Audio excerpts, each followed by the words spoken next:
साथियों, देश की बेटियों के लिए हक और अधिकार और बलात्कारियों के खिलाफ लड़ाई लड़ने की बात आई तो देश के एकमात्र सांसद हनुमान बेनीवाल जी, जिन्होंने सबसे पहले आवाज उठाई और प्रदेश के अंदर राष्ट्रीय लोकतांत्रिक पार्टी ने पुरजोर तरीके से उनका विरोध किया और भ्रष्टाचारियों के लिए मांग की कि उनको जेल के सलाखों के पीछे भेजो।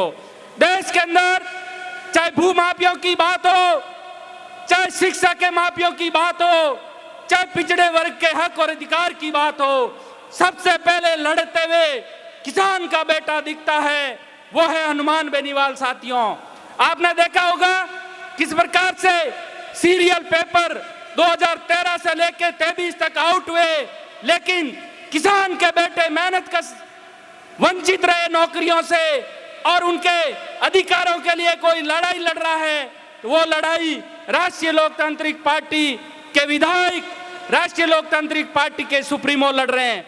साथियों, अलवर के अंदर मूक बधिर बालिका के ऊपर अत्याचार हुआ, बलात्कार हुआ, अलवर की धरा से सबसे पहले किसी ने आवाज उठाई तो ये बैठे हुए विधायक और इंदिरा जी बावरी और राष्ट्रीय लोकतांत्रिक पार्टी के सुप्रीमो थे, जिन्होंने सबसे पहले आवाज उठाई और अबोध बालिका को न्याय दिलाया।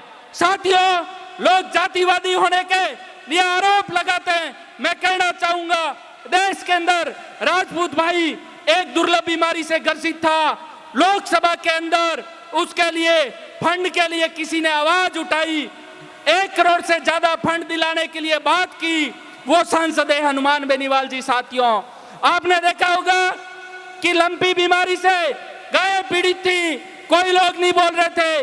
राष्ट्रीय लोकतांत्रिक पार्टी सुप्रीमो और ये विधायक विधानसभा के अंदर और लोकसभा के अंदर किसान भाइयों के लिए आवाज उठा रहे थे और मुआवजे की मांग कर रहे थे। साथियों, किसान खून के आंसू रो रहे हैं, डीजल 100 पार चला गया, खाद बीज के लिए लाइन में लगना पड़ रहा है, लेकिन ये लोग जब वोट आते हैं तो इनको किसान याद आते हैं। इनको जब वोट के टाइम किसानों की बात करते हैं, बड़े बड़े किसान नेता बन जाते हैं, लेकिन जब किसान दुख और तकलीफ में होता है तो कोई आवाज नहीं उठाता है। इसलिए मैं इतना ही कहूंगा कि 2023 में किसान के बेटे को मुख्यमंत्री की कुर्सी पे देखना चाहते हो तो वोट सही दिशा में देना।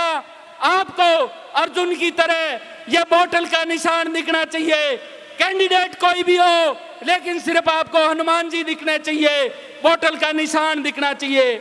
साथियों, मैं कुछ पंक्तियां कहूंगा हनुमान बेनीवाल जी के लिए।